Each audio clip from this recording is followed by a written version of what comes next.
salam sehat kayak luar biasa. Semoga para petani dimanapun berada di pagi hari ini dalam keadaan sehat walafiat, tidak kurang suatu apapun.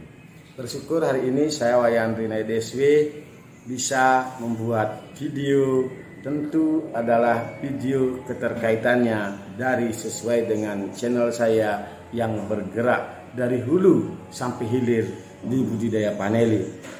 Perlu saya sampaikan para sahabat di hari ini bahwa saya pun sendiri sebagai petani berproses. Karena saya yakin bahwa ketika kita tidak mampu melewati beberapa proses, maka di sanalah kegagalan kita sebagai petani. Maka 5K yang sering saya sampaikan ketika saya membuat konten YouTube tentang budidaya paneli penting kita lakukan. Karena dari 5K itulah sebenarnya kita belum bisa lakukan maksimal, sehingga sebagai penghambat dan kelemahan kita sebagai petani Indonesia, para sahabat dimanapun berada, kita bisa tahu dari berbagai referensi, dari berbagai berita yang ada di media sosial dan lain sebagainya, tentu harga panel itu adalah harga yang termahal di dunia selain daripada bunga saffron, para sahabat. Tapi sering santai hari ini bagaimana saya membuka suatu kebenaran dan keterbukaan atas kelemahan-kelemahan kita sebagai petani Indonesia yang ada saat ini, para sahabat. Karena apa? Kelemahan itu didukung dari beberapa mindset kita, pola pikir kita ada di titik nyaman, para sahabat.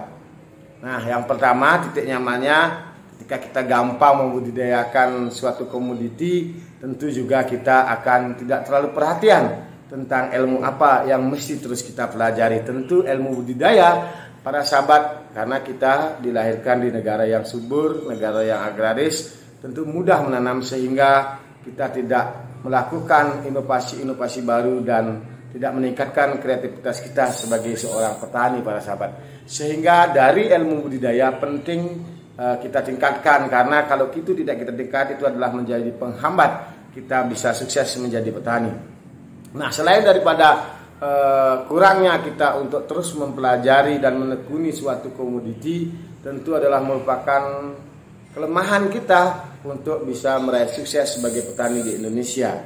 Yang kedua, kita enggan untuk berkomunitas, para sahabat, karena tidak kita bisa salahkan bahwa banyak komunitas-komunitas itu dulunya kurang keterbukaan, kurang membangun semangat bagi anggotanya untuk memanfaatkan komunitas itu untuk kepentingan anggota, memberi informasi dan lain sebagainya. Saya sendiri baru membangun, para sahabat, tentu juga minta doa dan dukungannya. Apa yang menjadi sering saya sampaikan, yaitu 5K itu bisa saya lakukan dengan membangun suatu komunitas.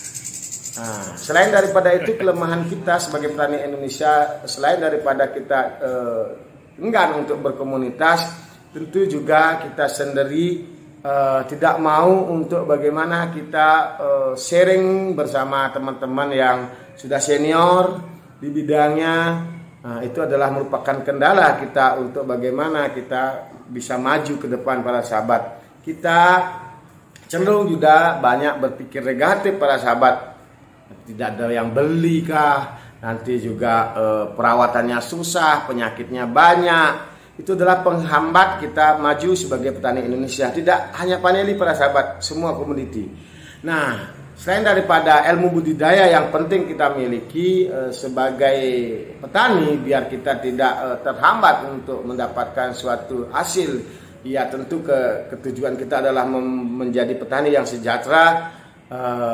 Juga bagaimana kita di hasil akhir, para sahabat, kalau sudah tanaman kita misalnya berproduksi, penting juga kalau paneli kita di processing, para sahabat, untuk membuat kualitas paneli yang lebih baik. Selain daripada kita perawatan yang baik, panen tua, processing juga penting kita pelajari agar menghasilkan pulau-pulau paneli hasil processing yang memiliki kualitas. Karena 5K yang sering saya sampaikan itu adalah salah satunya adalah bagaimana kita mampu membuat kualitas. Nah, ketika kita sudah mampu membuat produk kualitas, kita tidak cukup di sana sebagai petani, para sahabat. Tentu juga kita bagaimana mulai mengemas apa yang menjadi produk kita itu biar menarik peminat pembeli para sahabat. Nah, di sini ketika kita sudah mampu membuat kualitas produk, kalau paneli dari processingnya, kita mulai belajar untuk bagaimana membuat kemasannya. Tentu ini tidak bisa kita dengan sendiri para sahabat. Di sini dibutuhkan kebersamaan para sahabat.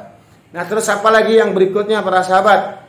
Yang berikutnya tentu kita harus mulai belajar marketing para sahabat yang tidak kalah penting. Karena sehebat apapun kualitas kita, kalau kita tidak tahu pasarnya tentu akan menjadi masalah kita bersama. Nah, saya sendiri tentu masih proses belajar, masih menjajaki bagaimana kita teman-teman yang suka ataupun punya keahlian di bidang marketing, kita ajak duduk bersama untuk bagaimana memasarkan produk-produk pertanian yang ada di dalam negeri yang bisa kita ekspor ke luar negeri. Nah, tentu di sini dibutuhkan komitmen para sahabat. Komitmen itu adalah kejujuran. Untung kita pasti cari para sahabat, kita harus terbuka menjadi orang karena hidup ini tergantungan dari uang para sahabat atau materi. Nah, ketika keuntungan itu kita dapatkan dengan keterbukaan, tentu akan berjalan lebih panjang para sahabat. Ini yang harus saya tekankan, karena kebanyakan kita kalau kita tidak bisa kontrol atas kemauan kita, bahwa kita ingin mencari untung yang setinggi-tingginya dan sebanyak-banyaknya. Bahkan orang lain kalau bisa kita tekan semurah-murahnya. Di sini menyebabkan tidak adanya keberlangsungan atau kontinuitas atas usaha apa yang kita lakukan sebagai petani, entah kita di komoditi paneli atau usaha-usaha yang lain. Itu kelemahan kita. Karena apa? Kita belum tertanam dan belum membangun yang namanya sikap komitmen untuk kejujuran itu sendiri para sahabat. Karena ketika ada keterbukaan, ada kejujuran, berarti kita tidak akan bisa kita kurangi yang namanya kecemburuan para sahabat. Karena kecemburuan ini yang akan melahirkan suatu sifat iriati. Sehingga ketika sudah muncul sifat iriati, kita akan menilai teman kita, sahabat kita adalah ke hal yang negatif. Nah, mungkin kita bilang teman yang kita ajak partneran, yang kita ajak kerjasama itu dia terlalu egois dan lain sebagainya. Di sini dibutuhkan orang-orang yang memiliki jiwa-jiwa yang keterbukaan. Tentu juga bagaimana mereka memiliki keahlian di bidangnya masing-masing. Nah, kalau di komunitas kami di Perkumpulan Petani Paneli seluruh Bali, itu kita mulai belajar, kita tempatkan orang pada keahliannya masing-masing. Kalau saya sendiri fokus di bagaimana saya mendampingi petani dari cara budidaya paneli yang lebih baik. Tentu saya tidak pintar para sahabat, tapi saya masih banyak harus belajar dari petani-petani yang lainnya sehingga saya bisa bagikan kepada petani-petani pemula para sahabat. Nah, kalau hal processingnya, kami kebetulan kalau di komunitas Perkumpulan Petani Paneli seluruh Bali, yaitu PPPSB, kita sudah didampingi halinya yaitu Profesor Made Suparto Utama. Nah, tentu kita tempatkan beliau pada masing-masingnya. Nah, ketika kita menempatkan pada masing-masingnya ini, tentu juga kita mulai harus saling percaya para sahabat, karena sesungguhnya yang paling bermasalah dan riskan itu adalah ketika kita yang ada di lapangan para sahabat.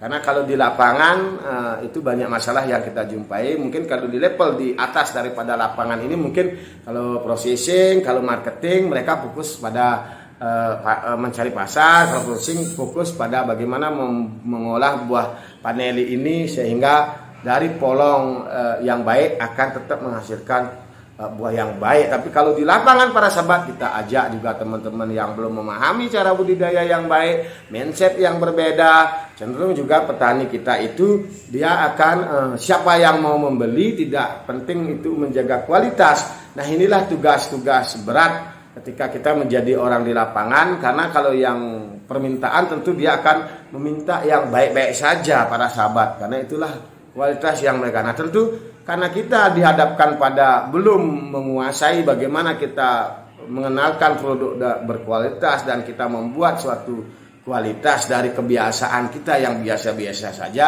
di sini dibutuhkan waktu para sahabat. Maka terus kita berjuang untuk bagaimana mengurangi kelemahan-kelemahan petani Indonesia. Nah, ini juga para sahabat, di sini dipentingkan sekali bagaimana peran serta pemerintah. Nah, kalau kita tahu di negara kita ada yang namanya Kementerian Pertanian, sudah luar biasa mensupport petani, mungkin memberikan motivasi seperti sarana prasarana, mungkin bibit dan lain sebagainya, itu sudah luar biasa langkahnya.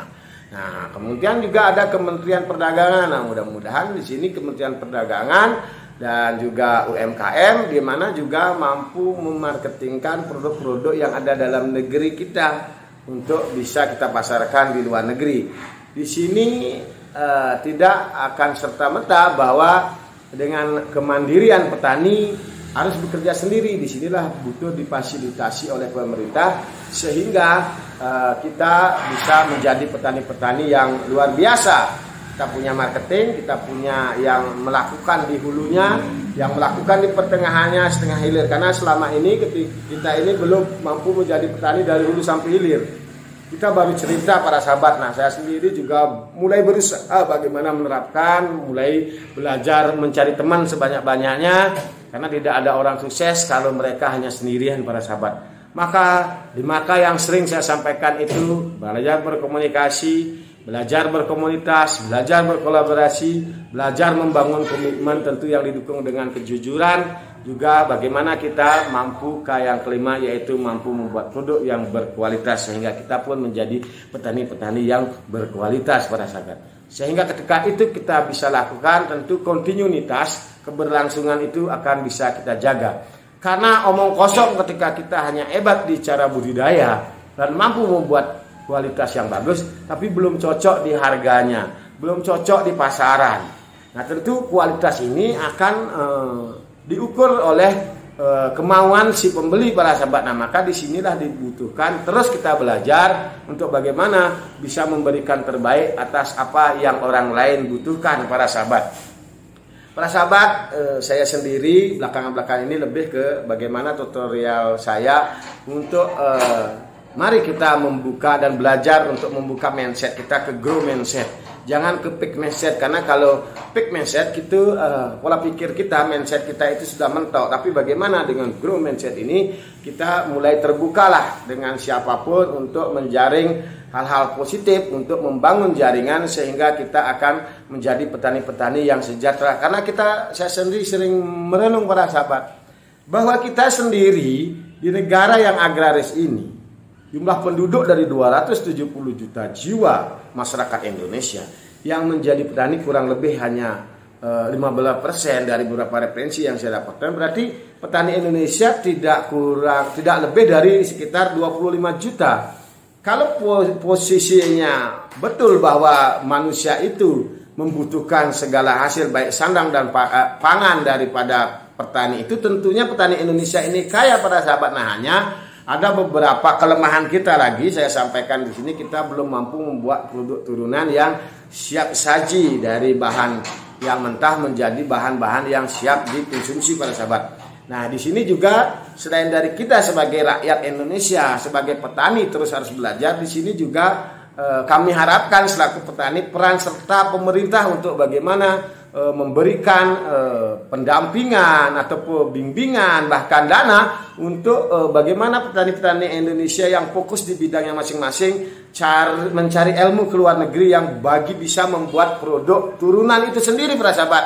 Nah, kita tahu kalau paneli contohnya misalnya kita dijadikan ekstra panela atau parfum, ini penting juga negara hadir pada saat ini untuk mencari sumber di mana sih ada perusahaan yang bisa mengolah buah paneli basah ini menjadi produk turunan seperti parfum dan lain sebagainya.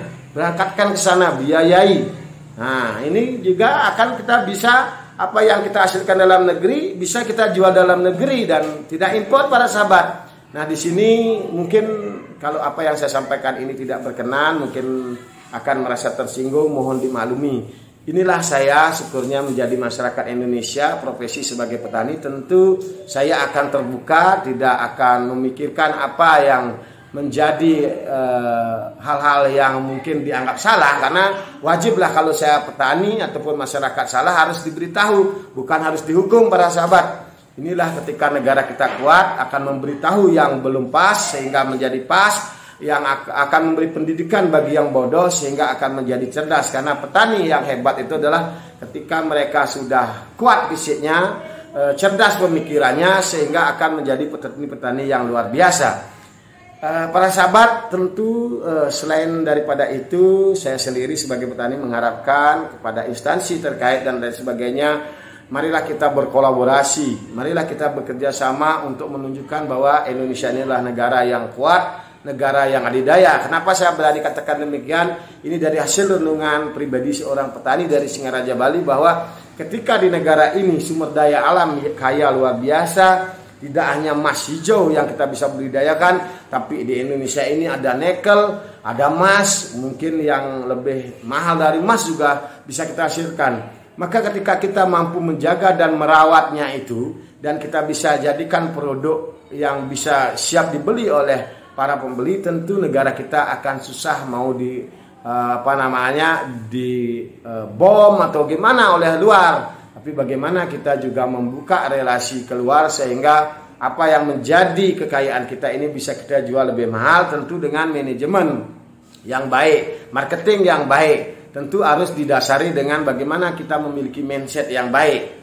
Nah, tentu ini kita pentingkan juga bagaimana para sahabat, para saudara dari level tertinggi sampai ke bawah, bahwa ketika beliau itu dikasih titipan rezeki yang berlebih, marilah kita mulai terapkan yang namanya 4B, yaitu belajar berbuat, belajar melakukan yang bermanfaat, sehingga kita bersyukur. Dengan bersyukur itu tentu jangan hanya sekedar bersyukur di mulut, tapi marilah kita dengan rasa syukur itu kita bagikan kepada saudara-saudara kita yang belum tahu, mungkin yang belum mampu seperti kita. Ini adalah wajib. Ketika ada kebersamaan, maka Pancasila itu akan bisa diwujudkan, dan tidak hanya sekedar slogan, tapi bisa kita implementasikan sebagai rakyat Indonesia. Para leluhur kita yang menjadi tetua kita yang membangun NKRI ini sejatinya pemikirannya sangat luar biasa para sahabat. Kita tahu yang namanya Pancasila, di mana dengan ketuhanan adalah merupakan sila yang pertama. Maka tentu ini adalah ketika kita fokus kepada siapa yang sebagai Sang Maha Pencipta yang menciptakan manusia, maka tentulah kita harus hormat kepada ciptaannya, siapapun dimanapun, tidak tahu kita apa latar belakangnya ataupun profesinya, maka mari kita hormati kita sesama anak bangsa, sehingga akan kita pun mendapatkan kehormatan itu sendiri. Nah, tentu itu adalah merupakan hal yang prioritas dan yang utama di sila pertama dari Pancasila. Nah, terus kemanusiaan yang adil dan beradab. Tentu di sini yang adil dan beradab itu di mana kita dihadapkan kepada dua pilihan pada saat antara baik dan buruk itu akan selalu ada di muka bumi ini.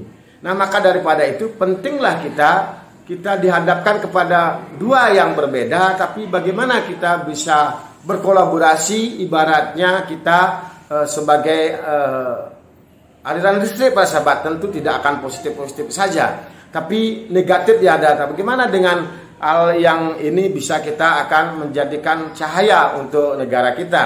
Nah, tentu ketika sudah ada keseimbangan dari kedua belah pihak ini, tentu kita akan bisa persatukan para sahabat. Nah, ketika persatuan ini ada, tentu kita pun akan menjadi kuat para sahabat. Maka di sini kita juga sebagai bangsa Indonesia, sebagai rakyat Indonesia, walaupun sebagai petani, sedikit tidaknya dengan mampu mengimplementasikan yang namanya Pancasila ini, sesungguhnya kita akan menjadi orang-orang yang betul-betul NKRI harga mati. Bukan hanya kita bisa slogan NKRI harga mati, tapi kita punya dasar negara yang namanya Pancasila. Kita tidak bisa sedikit pahami apa yang menjadi penjabarannya para sahabat. Nah, tentu selain dari persatuan, di sini penting juga bagaimana kita menjadi masyarakat sedikit memahami yang namanya sila keempat para sahabat. Nah, para sahabat, ketika apa yang saya jabaran dari sila pertama, sila kedua, sila ketiga, dan sila keempat, tentu juga di sila kelima ini akan kita bisa wujudkan para sahabat. Nah, harapan ke depan saya sebagai petani, mudah-mudahan akan muncul pemimpin-pemimpin yang betul-betul bisa mengimplementasikan dari dasar negara kita yang dibuat oleh para pendahulu kita untuk menjadi negara adil, makmur, dan sentosa para sahabat. Oke, cukup begitu dulu renungan saya seorang petani. Nah, itulah kelemahan-kelemahan kita sebagai petani, sebagai rakyat Indonesia yang harus kita benahi bersama. Tentu saya sendiri di sini tidak ada apa-apanya, apalagi background saya, latar belakang saya hanya seorang petani, tidak memahami apa yang namanya perkembangan politik atau tata negara dan lain sebagainya. Tapi ketika kita mampu sebagai rakyat Indonesia mengimplementasikan yang namanya Pancasila, yaitu satu ketuhanan yang Maha Esa, dua yang adil dan beradab, persatuan Indonesia, kerakyatan yang dipimpin oleh hikmat kebijaksanaan dalam permusyawaratan, 5 keadilan sosial bagi seluruh Indonesia akan tercapai para sahabat.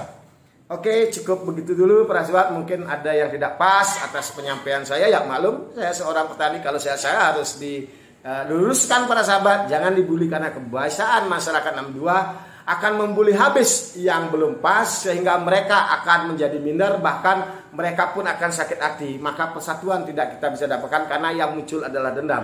Ketika ada orang yang keliru, ketika ada orang atau masyarakat saudara kita yang belum pas, penting kita ingatkan dan kita luruskan. Tentu kita akan menjadi kumpulan-kumpulan masyarakat yang sangat luar biasa. Cukup begitu dulu renungan Rinaya DSW, seorang petani paneli dari Singaraja, Bali. Semoga bisa memberi inspirasi. Tentu banyak salah yang saya sampaikan, mohon dimaklumi. Salam sehat kaya luar biasa. Tonton video-video saya berikut ini.